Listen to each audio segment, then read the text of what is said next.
มีศพเออเป็นไงอันมาเยี่ยมน้องแต้มื้อนี้แมนเออเพิ่นนอนรับแหละใส่ยาเป็นใส่ยาให้โอ้นอนแล้วเขาบ่ตื่นโดยถ้าเบิ่งผลตรวจนี่นะโดยเพิ่นกำลังเอาไปกวดอยู่แม่นเอ็กซเรย์เบิ่งเนาะเอ็กซเรย์เบิ่งกระดูกอีหยังเลยว่ามันเข้าลูกเข้าลงเข้ารอยหรือบ่นะเพิ่นเนาะฮึบฮึบฮึบโอ้เก่งแล้วเก่งแล้วเออโอ้ยเนาะมีหน้ามาหัวอีกอันนี้ยับยันขึ้นรถยันขึ้นแล้วหามให้อยู่โอเค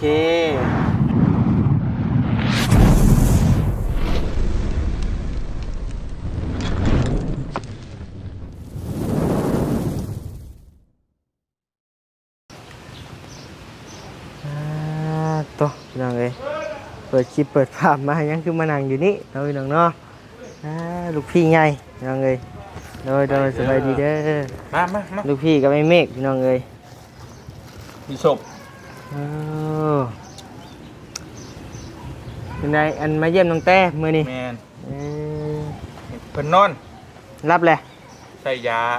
เป็นใส่ยาให้โอ้นอนแล้วเขาบ่ตื่นโดยเพิ่นเอามานั่งอยู่นอกนะ กินไปแต่แซ่บเนาะโอ้ยพี่น้องเอ้ยเอาลงมาบ่แม่นหาแต่ฮอดเฮาก็ได้เอานะ เอาเลย รวมได้ไหลได้บ่ลายอยู่มันจังได๋ได้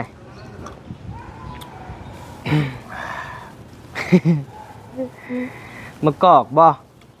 มะกอกบ่นะหาป๊อกคำป้อมแนมเบิ่งตอนแรกคือว่ามะกะทันพี่น้องเอ้ยมื้อนี้ก็อยู่ห้องหมอพี่น้องเอ้ยเขามาเยี่ยมมาทางสแตก่อนจักเล็กจักหน่อยนะพี่น้องเนาะพอดีมากับพ่อกับแม่เตียงเนาะนัดกันแต่เช้าพุ่นแหละพี่น้องเอ้ยแต่หาแต่ฮอดบ่นิ้วก็ได้ เพิ่นนั่นเพิ่นนี่ดิ โดยก็มันน่ะไปเยี่ยมพ่อเฒ่าอีกเฮาน่ะนัดน้ำเจ้าแล้วไปเยี่ยมพ่อเฒ่าหล่นล่มเมื่อคืนนี่เผาน้องนะแม่นเอ้าพ่อเฒ่าพ่อของแม่แหละไปบันพีนพุ่นกลับมาแล่นมาพี่อีกก็เลยว่าเป็นอันซ่าไป สมเด้อโดยเอานั่นมีแต่หาสิเข้าไปเยี่ยมทั้งน้องแต้ก่อนเด้อโดยเนาะโดยไปพี่น้องเอ้ยเดี๋ยววันนี้สิเข้าไปเยี่ยมทั้งสแตก่อนพี่น้องเอ้ยเดี๋ยวทางไอ้เตียงเพิ่นนั่งกินสมถะว่าซั่นเนาะตั้งแต่เรามาแต่เราใต้กะหาแต่เห็นหน้าเราพี่น้องเอ้ยบ่ได้ก็ได้ เพราะว่าไปบ่เวลาบ่ตรงกันพี่น้องเอ้ยวันนี้ไปทางนึงบ่เตียงไปทางนึงพี่น้องต่อ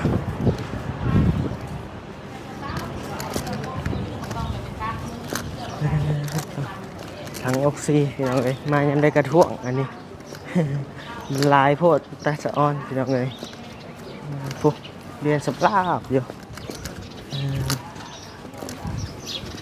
เอานะพี่น้องเนาะทางบ้านนิวกับคอกราบทักทายสบายดีพ่อแม่พี่น้องเด้อเนาะมาทุกคนที่เข้ามาชมคลิปบ้านนิวโดยตลอดมานะบ้านนิวขอบใจหลายๆนะพี่น้องเนาะเดี๋ยวเอาผู้แหละไปพบกันหยุดเตียงน้องแต้ผู้แหละพี่น้องเลยเลยมาพี่น้องเรียกว่าคนอันนี้สับหลาบอยู่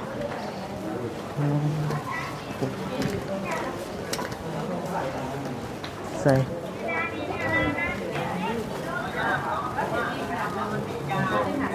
ของหลายบาทพี่น้องเลย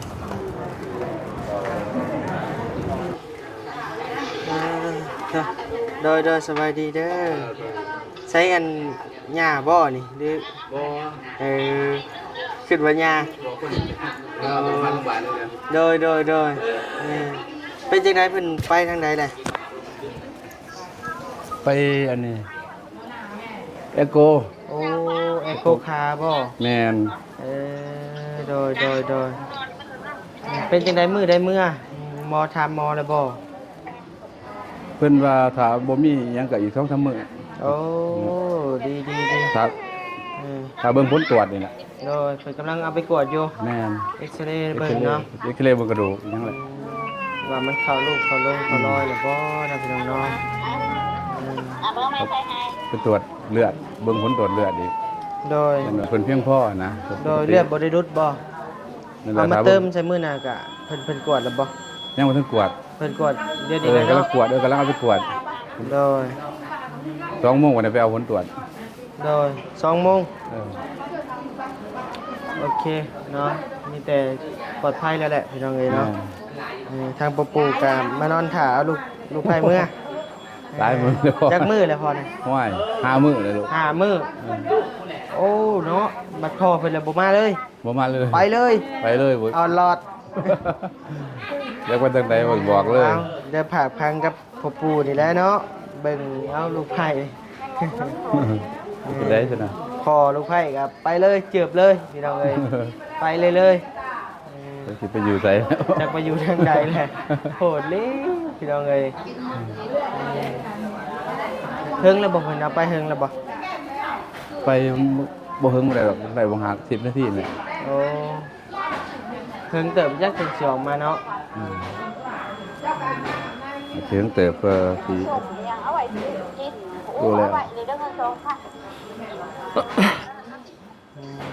พี่น้องเอ้ย จังว่าโอ้ยสิเมื่อก็บ่ได้สิตนลูกนั่นแหละจะได้ก็ได้ซื้อนั่นซื้อนี่ โดย แล่นนั่นแล่นนี่ให้ลูก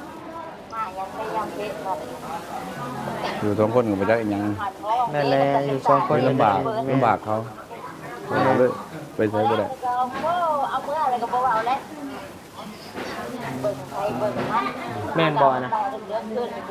แม่นแหละมาแม่น เออมาแล้วพี่น้องเอ้ย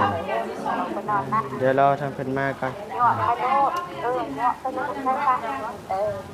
พัวเพิ่นไปใช้พัวเพิ่น ไปนำกัน ไปนำกัน แม่น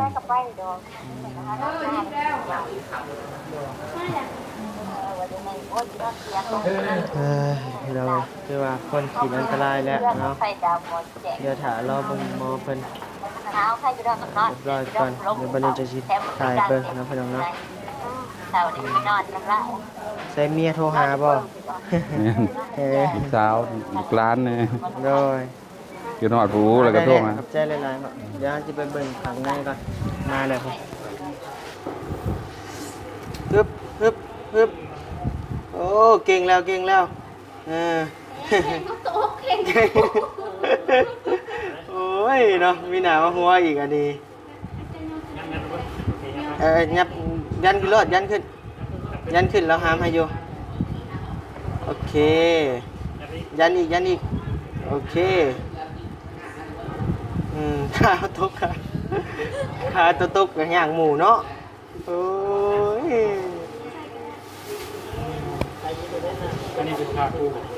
ผ้าห่มเพื่อนน่ะถือว่าโอเคเลยเนาะไอ้หมอเนาะบอกเรื่องนี้ได้โดยเออ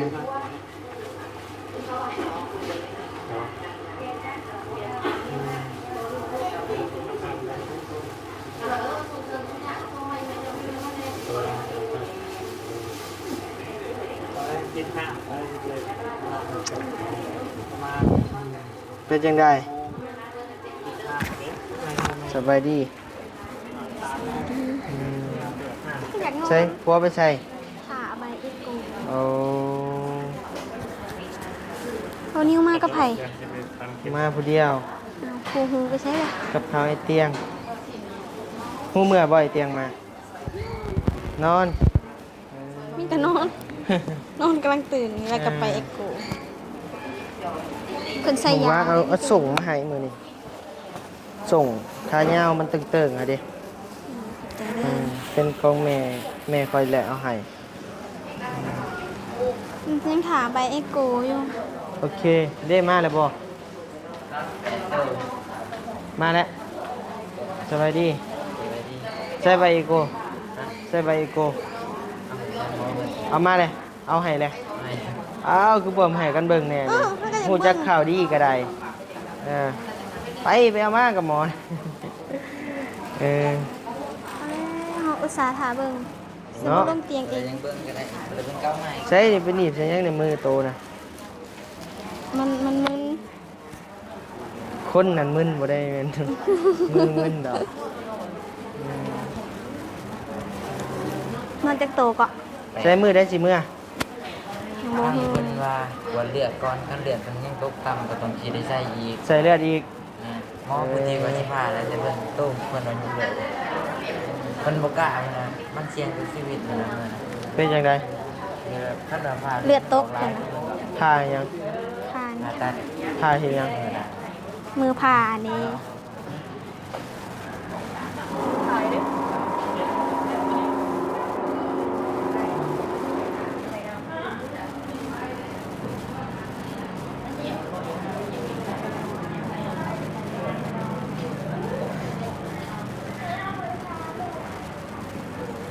พี่แสดงบอก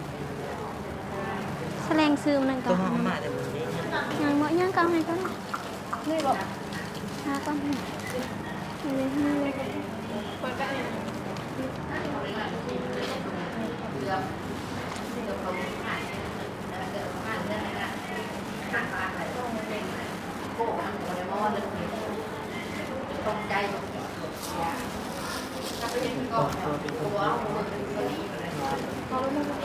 เอาเลย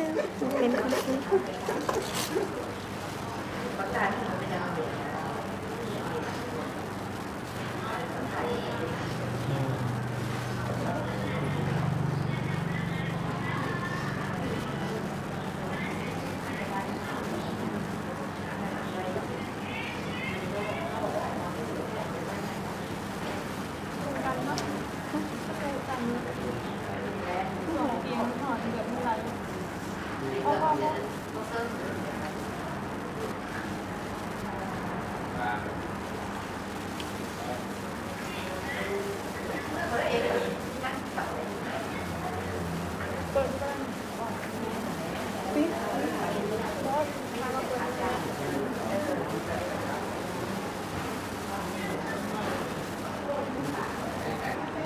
อ้าวมีแต่ให้ทางหมอเพิ่นนั่นเด้อแล้วสิเมื่อป้าได้บัดนี้ได้เป็นจังไดก็แจ้งข่าวกันเด้อข่าวดีมื้อสิออกหมอเด้อคือว่าได้ยินคร่าวๆว่าแนวใดบ่เตียงสิมาส่งบ่หรือว่าไผหรือว่าแนวใดนะพี่น้องเนาะรอเบิ่ง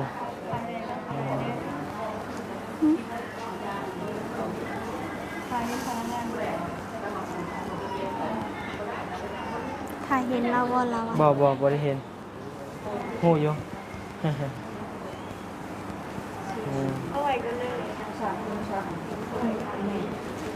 เอาเด้อเมื่อป้าได้บัดนี้ได้สู้ๆเนาะ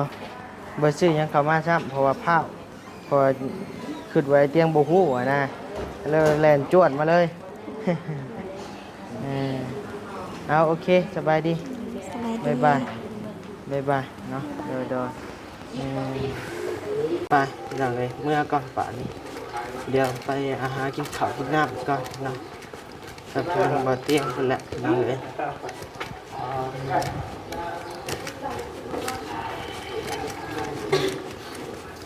ไปแล้วเป็นน้องบ้านทางบ้านนิวกาไปหากินข้าวกินน้ำก่อนทางวันนี้ชีได้จบคลิปเพียงสำนี้ด้วยพี่น้องเด้อเราขอบมุกกับใจเวลาเป็นอย่างใจดีมากทุกท่านที่เข้ามาชมโดยตลอดมาวันนี้ก็ขอให้พ่อแม่พี่น้องอยู่ดีมีแห้งความเจ็บบ่อยได้ความไข่บ่อยมีปรารถนาสิ่งใดขอให้ได้สิ่งนั้นสมความมุ่งมั่นปรารถนา